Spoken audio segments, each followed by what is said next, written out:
नमस्कार। आप देख रहे हैं एएसआर न्यूज और हम बात कर रहे हैं आज तेजस्वी यादव की। जी हाँ, वही तेजस्वी यादव जिन्हें पिछले 25 जनवरी को राजद के राष्ट्रीय कार्यकारी अध्यक्ष के तौर पर लालू प्रसाद यादव ने नियुक्त कर दिया है। और अब पहली बार तेजस्वी यादव आरजेडी कार्यालय पहुंच रहे हैं कल, यानी 7 फरवरी को। 7 फरवरी का दिन आरजेडी के लिए काफी मायने रखता है, क्योंकि फिलहाल आरजेडी कार्यालय को दुल्हन की तरह सजाया जा रहा है। रंग रोगन से लेकर सारा जो आरजेडी कार्यालय है उसको एक अलग भव्य रूप देने की कोशिश की जा रही है। नेताओं की बैठकों का दौर भी लगातार जारी है। किस तरीके से आरजेडी के स्वरूप में परिवर्तन होने जा रहा है और तेजस्वी की भावी राजनीति किस रूप में सामने आएगी, इस पर बात करने के लिए हमारे साथ senior journalist Ravi Upadhyay sir हैं। सर, आपका बहुत बहुत स्वागत है, आप पहुंचे हैं और हम बात कर लेते हैं। सर, तेजस्वी यादव के लिए कल का दिन बेहद खास माना जा रहा है, जब राष्ट्रीय कार्यकारी अध्यक्ष घोषित करने के बाद पहली बार वो आरजेडी के प्रदेश कार्यालय पहुंच रहे हैं। किस मायने में आप देख रहे हैं तेजस्वी यादव की नई पारी को? देखिए, निश्चित रूप से आप तेजस्वी यादव राष्ट्रीय कार्यकारी अध्यक्ष 25 जनवरी को बने। आपने देखा था कि पूरी राष्ट्रीय कार्यकारिणी की बैठक हुई। इसमें राजद अध्यक्ष लालू प्रसाद यादव, पूर्व मुख्यमंत्री राबड़ी देवी जो वर्तमान में बिहार विधान परिषद में नेता प्रतिपक्ष हैं, तमाम बड़े बड़े और कद्दावर देश भर से जो भी राजद के प्रदेश अध्यक्ष थे या फिर जो राष्ट्रीय कार्यकारिणी के जो सदस्य थे, तमाम लोग पहुंचे। उसमें उनका चयन हुआ, विधिवत रूप से घोषणा की गई। अब देखिए, इन दिनों बिहार विधानमंडल का सत्र चल रहा है। आप तेजस्वी यादव के टोन और ट्यून को लगातार देख रहे हैं। वह किस तरीके से विपक्ष को यानी कि डबल इंजन की सरकार को घेर भी रहे हैं, कह भी रहे हैं कि समुद्र है, समुद्र यह सब कई सारी शेर व शायरी भी पढ़ रहे हैं, सुना रहे हैं। और वह देखिए, व्हील चेयर पर बैठ करके आ रहे हैं। तमाम जद्दोजहद के बाद वह आ रहे हैं। इतनी पीड़ा है उनको शारीरिक रूप से, जो अभी उंगली में चोट लगी है। बावजूद इसके देखिए उनका टोन और ट्यून विधान सभा में क्या रह रहा है। विपक्ष जो आपको विपक्ष कह लीजिए या सत्ता पक्ष कह लीजिए, सत्ता पक्ष कितनी मजबूती के साथ डबल सेंचुरी से ज्यादा का आंकड़ा पार किया है इस बार के विधानसभा के चुनाव में। बावजूद इसके लोग कहता था तेजस्वी यादव अब नहीं दिखाई पड़ेंगे। अब देखिए 40 दिन तक बाहर चले गए, अब आराम कर रहे हैं, विश्राम की मुद्रा में है। लेकिन तेजस्वी यादव तो फिर से वही रुद्र उनका दिखाई पड़ा। राज्यपाल के अभिभाषण पर जब वाद विवाद शुरू हुआ तो उसमें तेजस्वी यादव के जो तेवर थे, तर्क थे और कई गंभीर आरोप उनकी तरफ से लगाए गए सत्तारूढ़ दल पर। हम आते हैं कि तेजस्वी यादव के बयान के बाद किस तरह की राजनीति बिहार में शुरू हो गई, लेकिन उसके पहले हमारे संवाददाता पहुंचे थे आरजेडी कार्यालय और वहां का उन्होंने जायजा लिया है। वो क्या जायजा उन्होंने लिया, हम आपको सुनाते हैं। आरजेडी की तरफ से तेजस्वी यादव को बड़ा कमान सौंपा गया है और वह कमान लालू यादव खुद अपने हाथों से सौंपे हैं। आरजेडी कार्यालय का रूपरेखा बदल रही है। नमस्कार, मैं हूं राजन कुमार। अब देखिए, इस वक्त हम आरजेडी कार्यालय में मौजूद हैं। तस्वीरें आपके सामने है, साफ तौर से देख सकते हैं कि आरजेडी कार्यालय को पूरी तरह दुल्हन की तरह सजाया जा रहा है, क्योंकि 7 तारीख को तेजस्वी यादव यहां पहुंचेंगे। और आरजेडी कार्यालय की बात की जाए तो पूरी तरह जो रूपरेखा है वो पूरी तरह बदलने की कवायद शुरू कर दी गई है, क्योंकि तेजस्वी यादव को बड़ा कमान सौंपा गया है आरजेडी की तरफ से। और तेजस्वी यादव अब आरजेडी का जो है वो सारा चीज देख रेख करेंगे, क्योंकि तेजस्वी यादव के हाथों में जो है वो बड़ा कमान सौंपा गया है। खुद लालू प्रसाद यादव ने वो कमान सौंपा है। अब राजद सुप्रीमो लालू प्रसाद यादव जिस तरीके से जो कमान सौंपे हैं, आने वाली राजनीति में तेजस्वी यादव जो है वो बड़ा रोल आरजेडी के लिए निभाएंगे। देखिए, 2025 बिहार विधानसभा चुनाव करारी हार के बाद तेजस्वी यादव कुछ दिनों के लिए बाहर चल गए थे, लेकिन तेजस्वी यादव लौट चुके हैं और तेजस्वी यादव अपने आवास पर भी लगातार बैठक कर रहे हैं। तस्वीरें आपके सामने हैं कि आवास पर तेजस्वी यादव बैठक करते हुए नजर आए हैं। तमाम जो विधायक दल है, विधायक दल के नेता है, तमाम वहां मौजूद है। और आरजेडी कार्यालय की तस्वीर हम साफ तौर से दिखा रहे हैं कि देखिए किस तरीके से आरजेडी कार्यालय को जो है वो पूरी तरह सजा दिया गया है। रंग रोगन किया जा रहा है, पेंट पोचारे की जा रही है। इधर अगर बात किया जाए तो ये गेट को जो है वो नया रूपरेखा और दिशा देने का जो तैयारियां हैं वो पूरी की जा रही है। देखिए, मजदूर जो हैं वो लगातार काम में लगे हुए हैं और 7 तारीख का वो दिन रहेगा जब तेजस्वी यादव यहाँ पहुंचेंगे और एक नई जिम्मेवारियों के साथ तेजस्वी यादव सामने आएंगे। और बिहार की राजनीति में कहा जा रहा है आरजेडी के लिए ये बहुत ही बड़ा महत्वपूर्ण है कि तेजस्वी यादव जो हैं वो युवा नेता हैं, और जिस तरीके से 2025 बिहार विधानसभा चुनाव में जिस तरीके से करारी हार मिली है, उसके बाद तेजस्वी यादव को बड़ा जिम्मेवारी सौंपने के बाद खुद लालू प्रसाद यादव ने सौंपा था और राबड़ी देवी की सहमति से ये सब कुछ हुआ था। अब तेजस्वी यादव जो है वो बिहार की राजनीति में एक नया रूप रेखा लेकर आते हैं या नहीं आते हैं, क्योंकि 2025 का बिहार विधानसभा चुनाव जो था वो करारी हार मिली थी। और यही आलम है कि चारों तरफ देख सकते हैं कि चारों तरफ सजाया जा रहा है, पेड़ों में लाइटिंग की भी व्यवस्था की गई है। पूरी तरह जो है वो रंग रोगन की कार्यक्रम जो है वो पूरी तरह शुरू कर दी गई है, और यही है कि 7 तारीख को तेजस्वी यादव एक नई जिम्मेवारियों के साथ जो है निकल कर सामने आएंगे।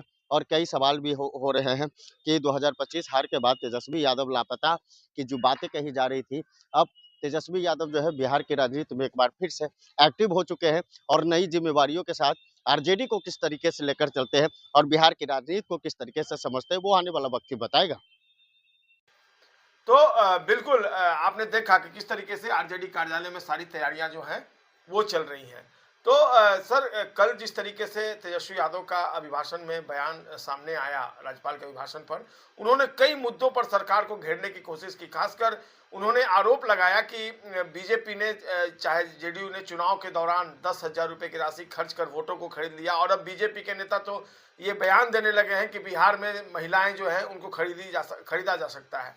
तो इस बयान को आप किस रूप में देखते हैं? नहीं, देखिए, निश्चित रूप से तेजस्वी यादव वही बात कह रहे हैं जितनी बात पब्लिक डोमेन में है, जो हम लोग देख और समझ पा रहे हैं। लेकिन एक बात समझ लीजिए, वह बार बार विधान सभा में उन्होंने कहा कि स्पेशल स्टेटस चाहिए हमको, बिहार को विशेष राज्य का दर्जा चाहिए, यह कोई हम मांग नहीं रहे हैं। और देखिए, यह नीतीश कुमार की पुरानी मांग रही है बिहार को विशेष राज्य का दर्जा देना, उसी बात को कह रहे हैं। और देखिए, टन टनाटन जो 10,000 रुपए की बात थी वह भी गिना रहे हैं, लॉ एंड ऑर्डर की बात कर रहे हैं, नीट छात्रा का मसला जो इन दिनों गर्म है पूरे बिहार में, बिल्कुल उसको और भी उठाने की कोशिश की थी, उसको भी उठाया। और कई तरह के, देखिए, आप तो कह रहे हैं कि गुड गवर्नेंस की बात, सुशासन की बात, जीरो टॉलरेंस की बात, लेकिन आप थाना से लेकर के अंचल कार्यालय तक आप जाइए, आपको बिना चढ़ावा के, माने गांधी जी के, चढ़ावा का मतलब गांधी जी होता है, वो गांधी जी दिए काम नहीं होता है। और इसकी बात हम नहीं कह रहे हैं, आप नहीं कह रहे हैं, एएसआर न्यूज नहीं बता रहा है, लेकिन इतनी बात जान लीजिए, विजय सिन्हा जो डिप्टी सीएम है, राजस्व एवं भूमि सुधार विभाग के मंत्री हैं, वह भी अपने विभाग की सफाई में लगे हुए हैं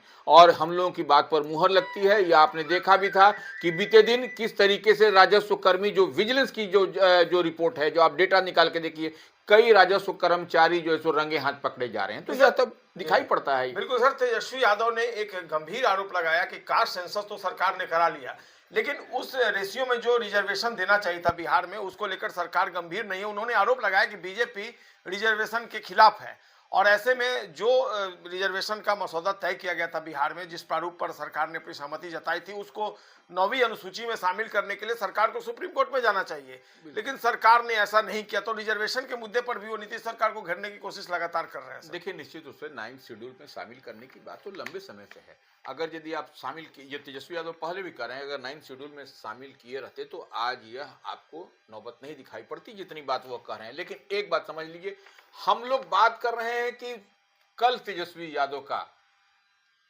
क्या कार्यक्रम है, कैसे होगा, उनकी पार्टी की ओर से। आपने शुरू में ही कहा, हमारे रिपोर्टर्स भी थे वहां पर ग्राउंड जीरो पर, और पार्टी की तस्वीर भी दिखा रहे थे किस तरीके से सजाया गया है, संवारा गया है दुल्हन की तरह पार्टी को। और ये निश्चित रूप से आपको 25 जनवरी को उनकी ताजपोशी जो पार्टी के राष्ट्रीय कार्यकारी अध्यक्ष के रूप में हुई है, उससे पहले राजद के कार्यालय में उनका जाना कल, और आप देख पा रहे हैं कि वह एक कार्यकर्ताओं में नया जोश, नया उत्साह, नया उमंग आ गया है उनके आने से। और ये निश्चित रूप से, अब देखिए, एक बात तो समझना पड़ेगा संजय जी कि आप तेजस्वी यादव आज कल जो है सो पार्टी कार्यालय जाएंगे, उनकी विधिवत कर्पूरी ठाकुर, जो जननायक कर्पूरी ठाकुर सभागार है, उसी में सब कार्यक्रम तय है। उसके बाद वह पार्टी में बैठेंगे और फुल, अब देखिए, विधानमंडल सत्र के बाद वह रोज वह पार्टी कार्यालय में विधिवत बैठेंगे और सबसे बात करेंगे। ये जो गैप था, लालू प्रसाद यादव देखिए अस्वस्थ चल रहे हैं, पार्टी के राष्ट्रीय अध्यक्ष हैं, अस्वस्थ चल रहे हैं, लेकिन वह नहीं जा पा रहे हैं। लेकिन इतनी बात मान लीजिए कि कहीं कहीं जब तेजस्वी यादव जब बैठेंगे और सबसे कनेक्ट करेंगे, सबसे बात करेंगे, तो निश्चित रूप से एक मजबूती मिलेगी राष्ट्रीय जनता दल को, और जो मिसकम्युनिकेशन खत्म होगा, निश्चित रूप से मिसकम्युनिकेशन खत्म होगा। और प्रचंड बहुमत के साथ जो एनडीए की सरकार आई है, उसके लिए तो तेजस्वी यादव शुरू से ही हम कहते हैं कि वह एक उन्हीं से लड़ाई शुरू में भी विधानसभा हो या लोकसभा हो राजनीतिक लड़ाई होती रही है। लेकिन एक बात समझ लीजिए कि तेजस्वी यादव इधर पार्टी कार्यालय जाएंगे। अब ठीक दूसरे 2 दिन के बाद में भारतीय जनता पार्टी के जो नवनिर्वाचित अध्यक्ष हैं नितिन नवीन, उनका भी पटना में 2 दिवसीय दौरा है और पटना के ही हैं, यहीं से एमएलए भी हैं, विधायक भी हैं। तो अब आप समझ लीजिए कि क्या राजनीति बिहार में किस तरीके से आपको दिखाई पड़ेगी धमाचौकड़ी। एक तरफ से राष्ट्रीय कार्यकारी अध्यक्ष तेजस्वी यादव युवा, और ठीक भारतीय जनता पार्टी के राष्ट्रीय अध्यक्ष बनने के बाद पहली बार 9 तारीख को आपको पटना पहुंच रहे हैं नितिन नवीन, वह भी 45 साल के हैं, युवा हैं। तो अब देखिए बिहार की जो राजनीतिक फिजा है, जो राजनीतिक हम लोग जो टेम्परेचर नापने की बात करते हैं, वह बदलता हुआ दिखाई पड़ेगा। मतलब सर जो कमिंग वीक है पॉलिटिकल हैपनिंग्स के लिहाज से काफी लग सकता है काफी ज्यादा सक्रिय रहेगा। निश्चित रूप से देखिए 7 तारीख को कल जो है सो तेजस्वी यादव अपनी अपनी पार्टी की मजबूती दिखाएंगे। ठीक 2 दिन बाद 9 तारीख को नितिन नवीन भारतीय जनता पार्टी के राष्ट्रीय अध्यक्ष हैं, वह बिहार दौरे पर आ रहे हैं। तो पटना के जयप्रकाश नारायण अंतर्राष्ट्रीय हवाई अड्डा से लेकर के पूरा पटना जो है सो माने कमल से खिलता हुआ दिखाई पड़ेगा। अभी हम लोग देख पा रहे हैं कि लालटेन छाप जो है सो जो राजद का चुनाव चिन्ह है, वह जो है सो बीरचंद पटेल पथ और आसपास के इलाकों में कई उनके स्वागत के लिए बनाए जा रहे हैं। अच्छा सर, कल कार्यकारी अध्यक्ष बनने के बाद पहली बार प्रदेश कार्यालय पहुंचेंगे, तो कल क्या वो मूल मंत्र देंगे अपने पार्टी वर्कर्स को, इस पर भी हमारी निगाह रहेगी। क्या लगता है क्या मैसेज देंगे तेजस्वी यादव कल? देखिए तेजस्वी यादव का स्पष्ट मैसेज अभी भी है, पहले भी था कि अपने कार्यकर्ताओं को कि आप लोगों के बीच रहिए, जनता के बीच रहिए, ग्राउंड जीरो पर रहिए, काम करिए, लोगों की जो भी है समाज के हर वर्ग हर तबका को एक साथ जोड़ के चलिए और तफरका करने वालों से थोड़ा सा दूर रहिए और मजबूती के साथ काम करिए। मतलब 2030 के लिए तेजस्वी खुद को तैयार कर रहे हैं और अपनी पार्टी को। देखिए निश्चित रूप से वह, हम तो एक बात बार बार कहते हैं संजय जी कि देखिए वह लालू प्रसाद यादव के पुत्र हैं। चुनाव हारना जीतना दैट इज डिफरेंट, वह एक अलग मसला मिसाइल हो सकता है।